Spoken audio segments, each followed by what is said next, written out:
অনেক দিয়ে ধরে এটা করে দিতে হবে।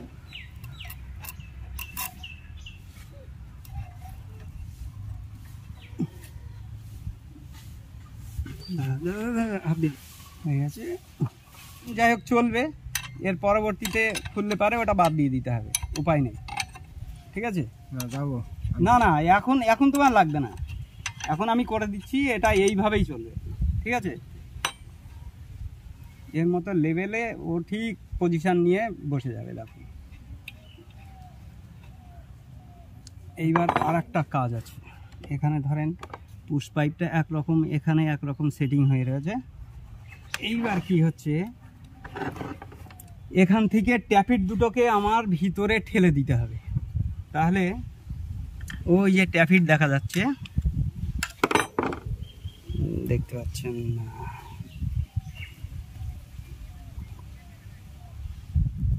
পরে জুম করে নেব। তো এই যে ট্যাপিট দেখা যাচ্ছে, এই ট্যাপিট দুটোকে ঠেলে দিতে হবে। ব্যাস, এই যে চলে গেল। এখন কি হলো, ওরিংয়ের উপরে চলে আসলো, মানে এই পুশ পাইপের ভিতরে ট্যাপিটটা চলে গেল, এর উপরে ওরিংটা সেটিং হয়ে থাকলো।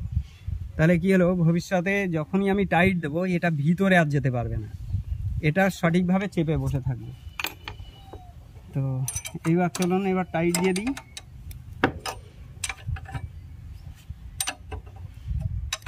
এই সমস্ত ছোটোখাটো কাজ ভালোভাবে বুঝে শুনে যদি করা যায়, তাহলে এই ধরনের সমস্যাগুলোর থেকে মুক্তি পাওয়া যাবে। মানে কি, দ্বিতীয়বার আর খোলা লাগবে না, একবারেই কাজ হয়ে যাবে, আর খোলা লাগবে না।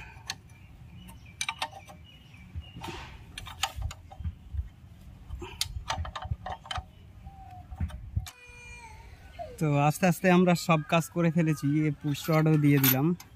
তো এবার কাজ হচ্ছে, এবার ট্যাপিট দুটোকে আমাদের ফিটিং করতে হবে। তা ট্যাপিট ফিটিং করতে গেলে আমাদের এর পজিশানটা আগে ঠিক করে দেখে নিতে হবে। এই যে শ্যাফটের যে একটা খাদ আছে, এই দেখেন, এই খাদটাকে পজিশন করতে হবে। ব্যাস হয়ে গেল। এবার এই বোল্টের মধ্যে দিয়ে দিতে হবে।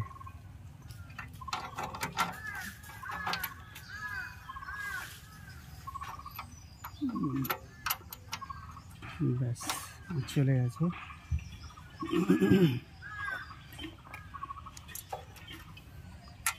এবার অ্যাডজাস্টটা করার সময় আমরা দেখব যে এর কতটা আপ ডাউন করছে, মানে হাই হচ্ছে না লো হচ্ছে, এই জিনিসটা এবার দেখার দরকার।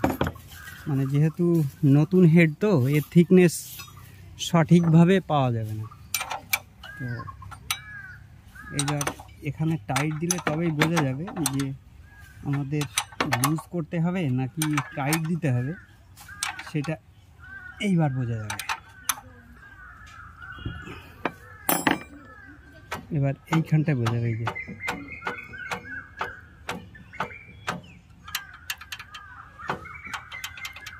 আচ্ছা, এইখানটা একটা ধাক্কা মারা একটা যে শব্দ আসছে, এই শব্দটা অন্য কোনো ব্যাপার না, এর জন্যে অন্য কোনো দিকে দেখার দরকার নেই। এইখানটায় যে ক্লিয়ার রয়েছে, এই যে যতটা গ্যাপ রয়েছে, এই গ্যাপটুকু যদি আমরা মেকআপ করি, তাহলে এই শব্দটা আর আসবে না। ঠিক আছে, এর জন্যে অনেকে মনে করে যে এই জিনিসটা কিসের শব্দ, আবার অন্যদিকে খুলে টুলে দেখা শুরু করে।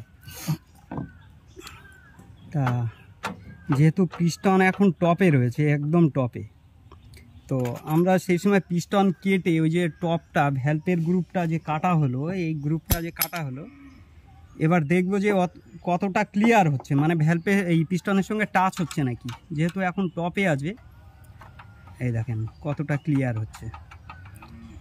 আর আগে কিন্তু এতটা ক্লিয়ার ছিল না, এই দেখেন অনেকটা ক্লিয়ার। মানে যে গাড়িটা এসছিল, সেই গাড়িটার কিন্তু এই ভ্যালভ পিস্টনের সঙ্গে টাচ হচ্ছে বলেই ওই শব্দটা আসছে। তা এর সেই জিনিসটা আসবে না। যদি আমি ইনকেস পিস্টনটা যদি না কাটতাম, তাহলে কিন্তু সেম ওই প্রবলেম গিয়ে দাঁড়াতো। তো এর যেভাবে কাজ করলাম, অ্যাকচুয়ালি এইভাবে করে না, অন্য কোনো মেকানিক এইভাবে করবে না। মানে কি, আমি ওই দ্বিতীয়বার খাটার ভয়েতে আমি একবারেই কাজটা করে নিই। তা চলুন এবার ক্লিয়ারেন্সটা এবার অ্যাডজাস্ট করি। এইখানটাই টিডিসিতে আছে একদম, আর উপরে যে ফ্লাইহুইলে যে মার্কিং আছে, মার্কিং দেখার দরকার নেই, ওসব বাদ দেন। এখন ও থিওরিক্যালে গেলে পারে অন্য রকম গিয়ে দাঁড়াবে, তো প্র্যাকটিক্যালেই দেখাই। তা এই হচ্ছে আমাদের টিডিসি, মানে কি ইনটেক আর এক্সজস্ট ভ্যালভ দুটো আপ ডাউন করছে, মানে একদম মিডিলে আছে। তো এই সময় যখন ইনটেক এই যে চাপ দিল, এইবার আমার এক্সজস্টের দিকটা এবার আমার অ্যাডজাস্ট করে নিতে হবে। তা চলুন আমি ইনটেক ভ্যালভটাকে আমি ডাউনে করে নিলাম, নিয়ে এক্সজস্টটা অ্যাডজাস্ট করব। তা নতুন যেহেতু ভ্যালভের সকেট, এইখানটায় হালকা ক্লিয়ার রাখতে হবে, তার কারণ এ কিন্তু বসবে। এ যদি আমি সেম করে রেখে দিই তাহলে পরবর্তীতে ওই ভ্যালভটা বেরিয়ে আসবে, মানে বসে যাবে, যেহেতু হেডটা আস্তে আস্তে সিট বসলে পারে এই ভ্যালভ এগিয়ে আসলে পারে, তখন সমস্যা গিয়ে দাঁড়াবে। অতএব একটু ক্লিয়ার করে দিলে পারে যতটা বসে গেলেও কোনো সমস্যা আসবে না, আরও ক্লিয়ার করতে হবে।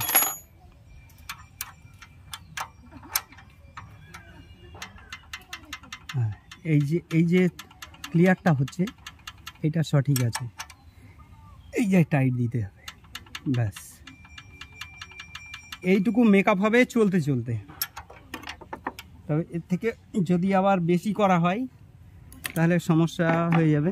আবার কম করলে কি হবে, কম প্রেশার মিস করবে।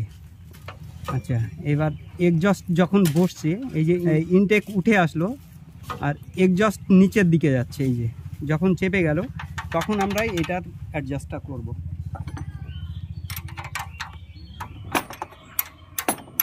চলুন সেম ওইভাবেই করতে হবে। যেহেতু আমরা পিলার গেজ এখানটা ব্যবহার করছি না, পিলার গেজ যদি ব্যবহার করি তাহলে এইখানটায় সঠিক হবে না, তার কারণ ভ্যালভটা নতুন হলে কি হবে, এই যে উপরের ট্যাপিটটা এটা কিন্তু আমার পুরনো আছে, অতএব ওটা ডাউন হয়ে রয়েছে, ওর সঙ্গে কোনো সময় অ্যাডজাস্ট আসবে না, এটা বেশি হয়ে গেল। এবার ঠিক আছে,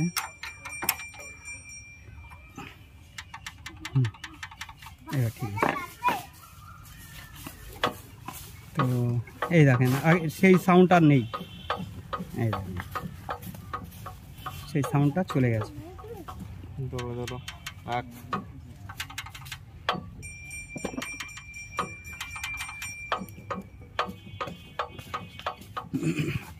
চলুন এদিকে তো দেখলেন, এবার ক্যাপটাকে আমরা ফিটিং করে দিই। আর যদি আপনি কোনো টুলস বা কোনো যন্ত্র যদি আপনি কিনতে চান তাহলে আমার ডেসক্রিপশানে আসুন, এখানে দেখুন প্রচুর টুলস আমরা এখানে লিঙ্ক দিয়ে রেখেছি। আপনার ব্যবহারকৃত যে সমস্ত টুলস দরকার সেইগুলো আপনি এখান থেকে পেয়ে যাবেন। যত রকমের ধরেন রিং রেঞ্জ, ডাল রেঞ্জ, তারপরে আপডেট যে সমস্ত রেঞ্জগুলো আছে বা টুলস, সেইগুলো সবই এখানে পাবেন। আপনি এখান থেকে অর্ডার করলে পারে আপনি বাড়ি বসেই এই জিনিসগুলো পেয়ে যাবেন। আর 3 মাস আপনার টাইম থাকবে।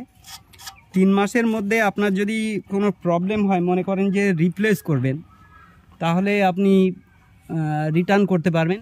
আপনার বাড়িতে কুরিয়ার যে সার্ভিস যে লোকগুলো আসে, এগুলো গিয়ে আপনার বাড়িতে দিয়ে আসবে।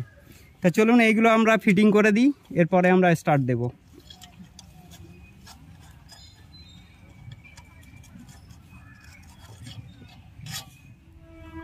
সেই ইঞ্জিনটা আমরা কমপ্লিট করে ফেললাম, এখন স্টার্ট দেব।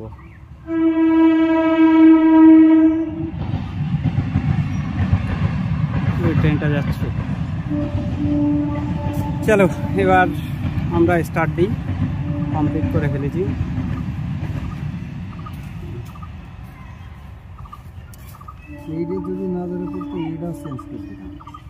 ঠিক আছে, সেই ইঞ্জিনটা আমরা ফিটিং করে ফেলেছি। এই দেখেন এর ভিতরে চ্যাসিসে অবশ্য ফিটিং করা হয়ে গেছে।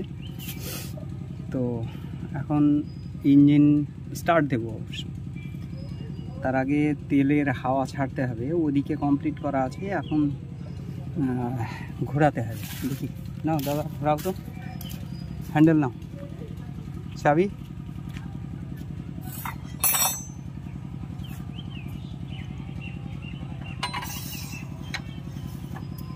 দাঁড়াও, পিক আপটা বাড়িয়ে নাও, পিক আপটা বাড়িয়ে নাও, পিক আপটা বাড়িয়ে নাও, এখানে তেলে হাওয়া ছাড়তে হবে। হ্যাঁ, পিক আপ বাড়ানো হয়েছে ফুল? হ্যাঁ ফুল, হ্যাঁ বাড়াও,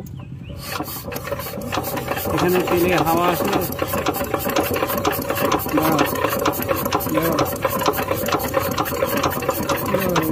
হ্যাঁ হ্যাঁ হ্যাঁ হ্যাঁ, এসছি এসছি এসছি এসছি এসছি, দাঁড়াও।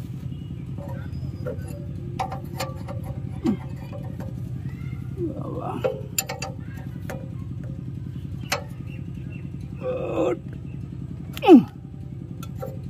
হয়ে গেছে, এবার ঘোরাও দেখি, তেলের ডাকটা কেমন আসছে দেখি একটু। দাঁড় করাও দাঁড় করাও, দাঁড়াও দাঁড়াও, এরে পজিশন করে থুই আসছি, এখানে থাক। হ্যাঁ,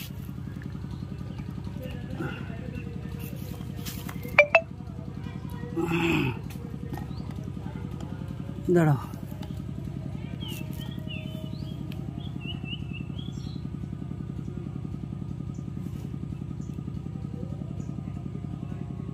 নাও মারো,